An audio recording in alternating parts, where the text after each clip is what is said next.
Hai pemirsa IDX Channel, kembali lagi di program Women's Talk yang menghadirkan wanita-wanita inspiratif di tanah air. Dan pada kesempatan kali ini, saya Kezia Tuju, inilah Women's Talk selengkapnya.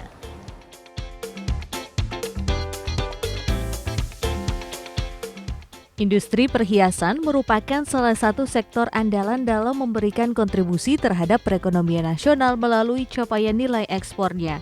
Hal ini karena produk perhiasan dalam negeri dinilai mampu berdaya saing global dan memiliki nilai tambah tinggi. Selama tahun 2020 misalnya, di tengah masa pandemi COVID-19, ekspor perhiasan Indonesia justru menunjukkan peningkatan hingga 24,21%. Dengan negara utama tujuan ekspor Indonesia antara lain Singapura, Swiss, Hong Kong, Jepang, Amerika Serikat, Australia, hingga Arab Saudi. Produsen perhiasan di Indonesia pun telah menerapkan teknologi industri 4.0 untuk meningkatkan produktivitas dan kualitas produknya. Tren yang sama juga terlihat di tahun 2021. Sepanjang Januari hingga Juni 2021, ekspor industri perhiasan Indonesia mencapai 1,23 miliar dolar Amerika. Angka tersebut melesat hampir 2 kali lipat menjadi 2,37 miliar dolar Amerika pada Januari hingga Juni 2022. Untuk semakin memperluas akses pasar industri perhiasan dalam negeri, terutama agar menembus pasar ekspor, pemerintah aktif memfasilitasi pelaku industri perhiasan untuk ikut terlibat dalam pameran berskala internasional. Dan bagaimana sepak terjang perusahaan produsen perhiasan dalam mendalami pasar domestik? Yuk simak perbincangan serunya hanya di Women's Talk.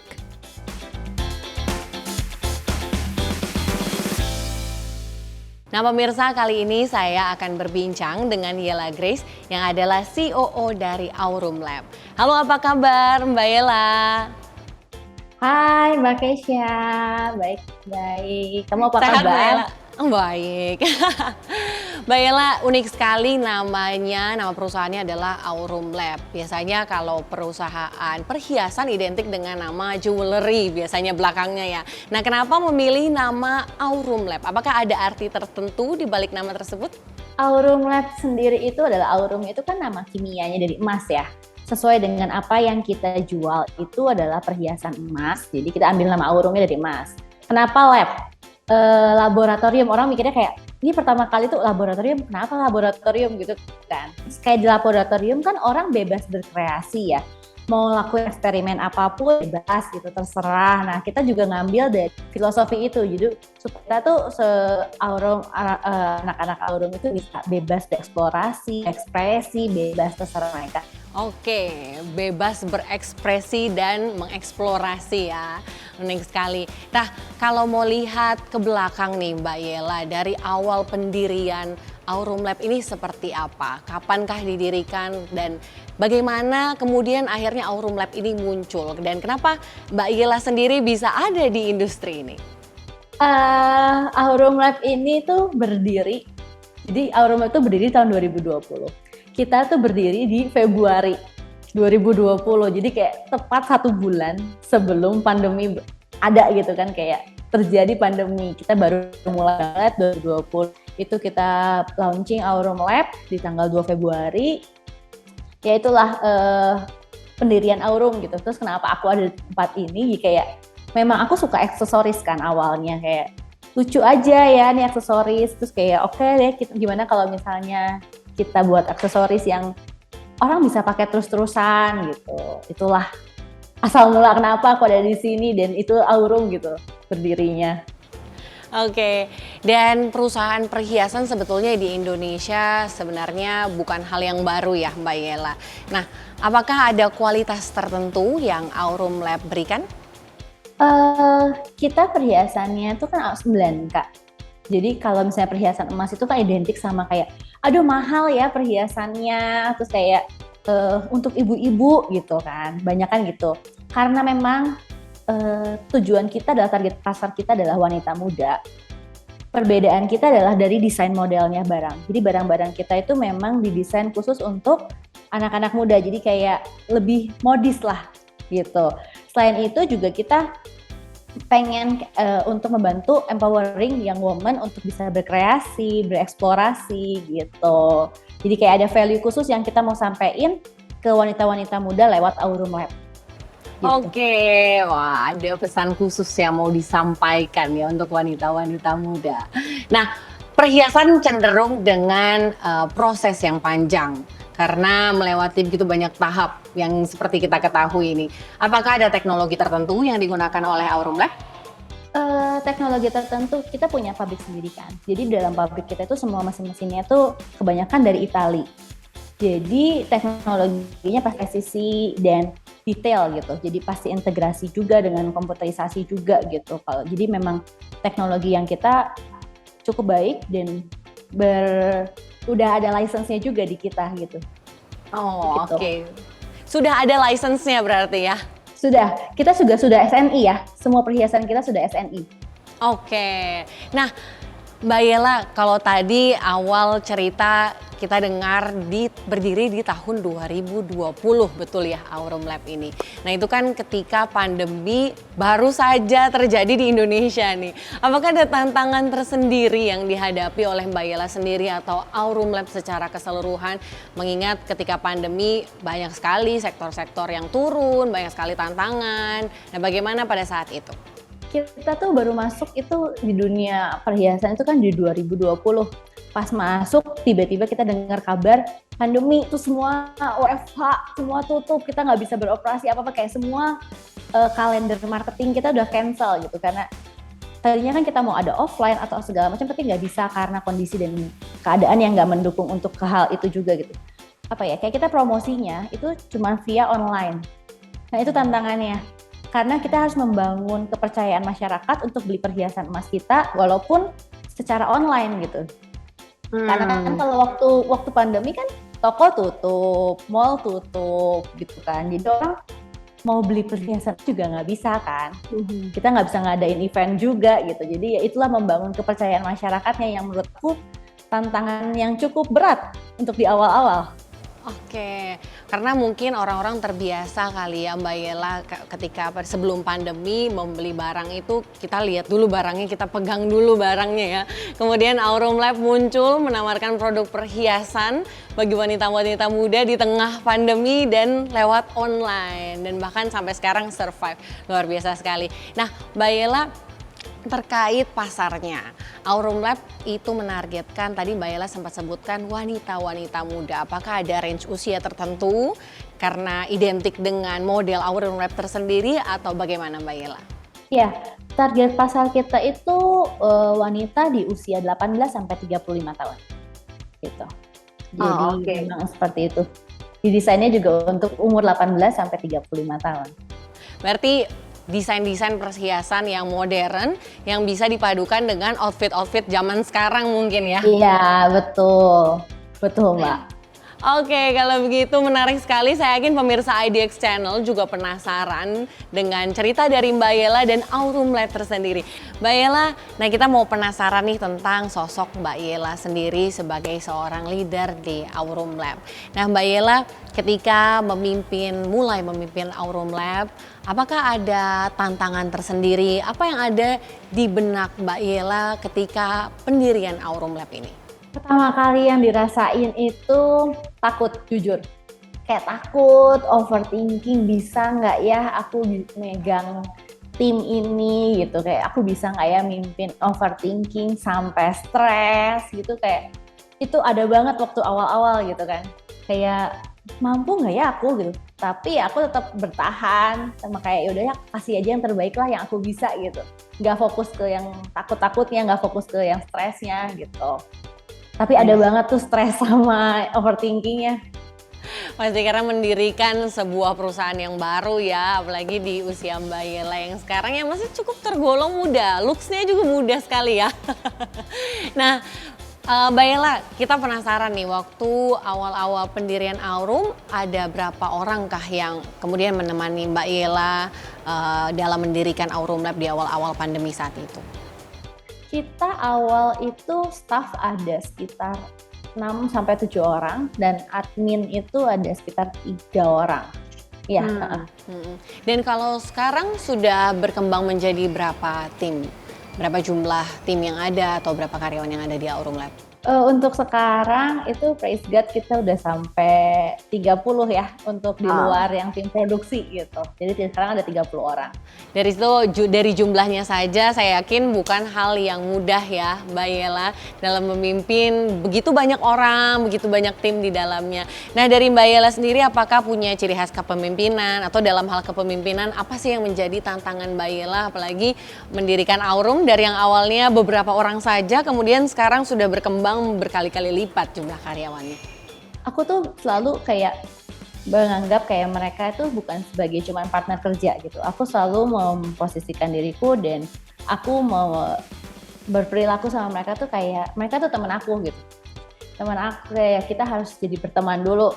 Sampai kadang mereka juga nganggap aku bukan cuma sebagai atasan tapi kayak temennya, kakaknya mereka karena aku paling tua juga gitu kan di tim. Aku paling tua, mereka anggap aku kakaknya, mereka anggap aku ibunya gitu kayak aku supaya bisa supaya bisa untuk jadi yang solid, ngobrol asik, ngobrol enak, bertukar pikiran itu kan nggak cuman kita sebagai rekan kerja ya. Jadi aku harus bangun itu day by day sebagai teman juga. Apakah ada tips bagaimana kepemimpinan Mbak Yela akhirnya bisa membentuk tim yang kuat yang tadi Mbak Yela sempat bilang? Ya itu tadi kayak aku sering ngobrol sama mereka nggak cuman sebagai kerjaan hari ini gimana, hari ini ada susahnya apa, susahnya lagi project ini apa, nggak cuma sampai situ tapi kayak hari ini kamu gimana gitu, kayak kalau ada yang sakit udah sembuh belum, lebih kayak heart to heart lah ngobrol kayak teman aja. Kita nggak kayak di kantor aku tuh semua teman, jadi kayak ngobrolnya santai aja, asik aja, sampai kalau mau curhat boleh ke aku boleh gitu. Di luar jam kerja mau ngajak aku main, mau ngajak aku makan, nongkrong itu terserah, nggak apa-apa. Itu sih aku berpikir supaya karena untuk jadi sebuah tim yang solid itu nggak cuman kita ketemu doang tiap hari gitu, kayak nggak cukup untuk jadi cuma sampai sebatas itu gitu. Kayak kita harus heart to heart, harus ngobrol dalam supaya ngerti apa yang ada di pikirannya mereka, cara pikirnya gimana, cara lihat mereka untuk sebuah masalah tuh kayak apa. Nah yang kayak gitu sih. Oke, dari Mbak Yela apakah ada pengalaman menarik ketika menjadi seorang leader, menjadi role model, apalagi sosoknya seorang wanita ya di satu perusahaan ini, apakah ada cerita tersendiri nih dalam memimpin perusahaan? Apa ya, kayak mungkin susahnya ya, kayak kalau misalnya sulitnya kayak cerita-cerita yang biasa ya mungkin ya kita saling ngobrol itu oke lah Pak, tapi yang paling agak sulit itu ketika kita nyatuin semua pandangan. Kayak tiap orang tuh pandangannya beda-beda kan. Tim aku banyak gitu, kayak nggak mungkin aku cuma dengerin satu sisi aja atau dengerin pendapatku aja gitu. Kita harus jadi penengah antara direksi, tim direksi dan timnya kita untuk nyatuin semuanya. Tapi tetap harus tegas, tapi juga nggak boleh terlalu kaku gitu tuh. Jadi itu yang challenging saat ini gitu. Untuk memimpin tim sekarang dengan jumlah yang segitu, tapi tetap harus bisa tahu porsinya, harus tahu apa yang harus kita obrolin gitu sih. Oke, wah harus tahu porsinya, kapan harus tegas, kapan harus mengayomi ya dari Mbak Yela tipsnya nih. Mbak Yela ada role model nggak dalam diri, yang maksudnya yang dijadikan role model oleh Mbak Yela, sosok seorang leader sampai akhirnya menginspirasi Mbak Yela sebagai seorang pemimpin wanita saat ini? Wah, role modelnya banyak. Kalau aku kayak nggak punya satu role model yang kayak oke, dia gitu, nggak, jadi kayak banyak banget. Aku ngeliat banyak banget orang-orang yang pemimpin perempuan di luar sana yang aku kenal dan aku lihat sosoknya, cara mereka memimpin tim, cara mereka ngobrol, cara mereka kalau misalnya kita kan pasti ada tim direksinya sendiri, cara mereka menyampaikan pendapat di direksi sama di level timnya mereka gitu, itu kan beda-beda ya. Nah, aku ngelihat mereka tuh sosok-sosoknya tuh banyak gitu, nggak cuma satu, jadi aku belajarnya dari banyak orang sih. Oke, gitu. Jadi nggak ada satu role model. Inspirasi bisa datang dari banyak orang ya Mbak Yela ya. Mbak Yela, kalau tadi kita ngobrolin tentang Aurum Lab, kemudian kepemimpinannya Mbak Yela. Nah, kita penasaran sama diri Mbak Yela dan lingkungan support sistemnya Mbak Yela. Karena saya percaya menjadi seorang pemimpin, apalagi wanita, dan menjadi role model untuk bagi banyak orang bukanlah hal yang mudah Mbak Yela. Mbak Yela, apakah ada dukungan dari lingkungan sekitar yang bagi Mbak Yela salah satu dukungan yang penting, apakah dari keluarga mungkin atau dari komunitas lain tertentu dari Mbak Yela, apakah ada support system yang Mbak Yela memiliki? Kalau support system itu yang pasti dari pertama keluarga dulu ya. Keluarga aku support banget sama apa yang aku lakuin sekarang. Mereka selalu ngedukung setiap apa yang aku lakuin. Mereka percayain sepenuhnya sama aku, fullnya. Teman-teman terdekat aku juga support, mereka yang selalu dengerin kayak aku lagi capek, aku lagi stres, itu pasti ada tuh mereka tuh yang selalu nggak capek dengerin aku ngomong gitu kan. Terus selain itu, selain orang-orang luar juga yang pasti adalah tim direksi sendiri itu juga support banget sama apa yang kita lagi lakuin nih, ini di Aurum lagi bikin apa ini, mereka support. Dan yang pastinya tim aku sendiri. Tim-tim aku tuh harus support banget aku, apalagi kita lagi mau bangun bareng-bareng di Aurum kan, jadi kayak kita pasti saling support, saling ngedukung satu sama lain gitu.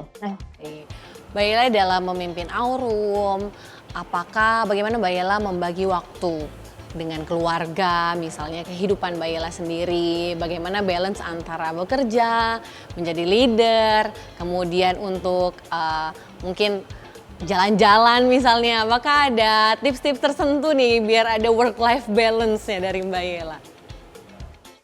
Aku cukup PR juga sih untuk ini, tapi aku selalu berusaha kayak ada satu waktu kayak weekend itu waktunya aku sama keluarga aku dan teman-teman aku gitu. Jadi kayak oke, nanti kerjaan sebentar dulu ya, aku tinggal dulu sebentar. Jadi harus ada itu sih, aku menyempatkan diri. Sama kalau misalkan nggak menyempatkan diri nggak akan ada waktunya gitu untuk keluarga atau teman-teman aku gitu. Karena kalau nggak kayak gitu lama-lama kita jadi burn out sendiri kan. Kita butuh asupan dari orang lain juga gitu. Jadi itu sih caranya. Setiap minggu pasti ada waktu khusus untuk keluargaku, pasti ada waktu khusus untuk teman-teman mainku, dan olahraga juga itu pasti ada. Karena kalau nggak olahraga juga bakal badannya stres kan, gitu. Gitu sih. Badan yang sehat dan badan yang kuat juga baik untuk mental kita ya, dan produktivitas kita ya Mbak Yela. Oke. Nah kalau tadi bicara support system, kalau next goal sendiri bagaimana Mbak Yela? Mbak Yela adakah goal-goal atau target tertentu nih terkhusus bagi Aurum Lab sendiri?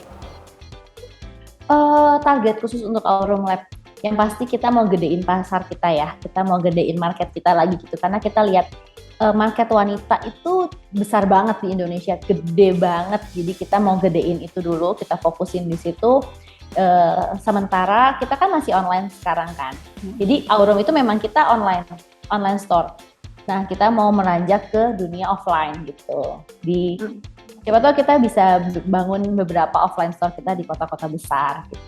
Tapi yang pasti untuk target ke depan itu kita akan ada offline store dan beberapa event lainnya, dan online store juga kita akan terus kuatin gitu. Ada rencana melibatkan investor kah? Untuk sejauh ini kita belum ada ke sana arahnya. Kita mau kuatin dulu dalamnya, kita mau fondasi Aurumnya kita mau perkuat dulu gitu. Oke, nah kalau tadi menarik ya, dari segi market mau ada perluasan pasar, sebuah goal yang besar dan visioner. Nah kalau dari goal Mbak Yela, untuk Mbak Yela sendiri boleh share mungkin Mbak Yela? Untuk aku ya, goal aku untuk aku sih nggak muluk-muluk, paling jadi pribadi yang lebih baik tiap harinya gitu. Karena aku punya value progres 1% gitu. Jadi progres 1% tuh kayak kita harus punya progres tiap hari, at least 1% aja dari hari kemarin. Kayak kemarin gue ngelakuin kesalahan apa ya, supaya hari ini nggak ngelakuin lagi. Yang kayak gitu sih targetnya. Apalagi ya, ya mungkin punya tim yang lebih besar lagi sih, itu aja. Oke, wow. Mbak Yela share mungkin ada quotes atau tips tersendiri nih dari Mbak Yela khusus buat pemirsa IDX Channel, mungkin wanita-wanita muda di luar sana yang terinspirasi dari Mbak Yela sebagai sosok seorang pemimpin. Ada satu value yang aku selalu omongin ke timku juga dan selalu pegang terus-terusan, ini value-nya adalah ketika kesuksesan itu akan ada ketika kita siap bertemu dengan kesempatan.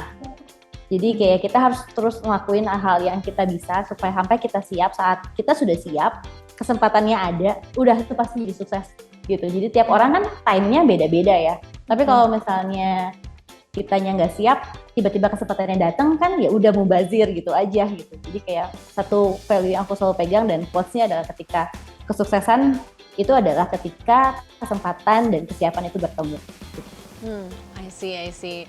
Nah, pemirsa IDX Channel tadi menarik ya kata dari Mbak Yela sendiri bahwa kita harus siap sebelum agar ketika kesempatannya datang itu kita bisa ambil kesempatannya karena posisinya kapasitas kita sudah ada di situ, kemampuan kita sudah ada di situ. Nah, penasaran sebelum kita mengakhiri bincang-bincang kita yang menarik, bahkan saya masih penasaran nih Mbak Yela, apakah Mbak Yela ada melakukan pembelajaran tambahan baru misalnya atau kayak exercise keterampilan yang lain yang menyiapkan Mbak Yela jadi pemimpin di Aurum Lab sendiri ini?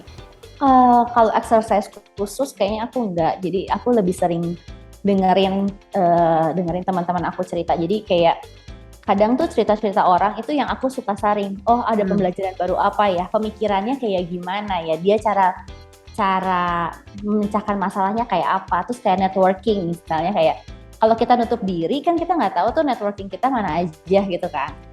Jadi aku lebih ke arah networkingnya. Jadi kenalan dulu sama semua orang. Temenan sama siapa, ayo, mau pergi kemana, ayo gitu dulu. Jadi kayak itu sih hal yang aku terus belajar supaya networkingnya aku ada, kesempatannya aku juga, kita nggak pernah tahu ya kesempatan datang dari mana gitu. Itu sih. Wah, keren sekali ya pemirsa IDX Channel, Mbak Yela menajamkan keterampilannya dalam berbisnis, mendirikan Aurum Lab, memimpin Aurum Lab lewat networking ya dengan pembisnis-pembisnis lainnya. Luar biasa. Nah, oke, Mbak Yela, terima kasih sekali sudah mau bincang-bincang di Women's Talk kali ini. Senang sekali dan sangat menarik sekali. Bahkan tadi pertanyaannya jadi bertambah-tambah ya karena kita penasaran sama Mbak Yela. Mbak Yela, terima kasih untuk waktunya dan pemirsa IDX Channel. Kiranya ini bisa menjadi insight baru bagi pemirsa dari sosok Yela Grace yang adalah CEO dari Aurum Lab. Sampai jumpa di Women's Talk lainnya. See you!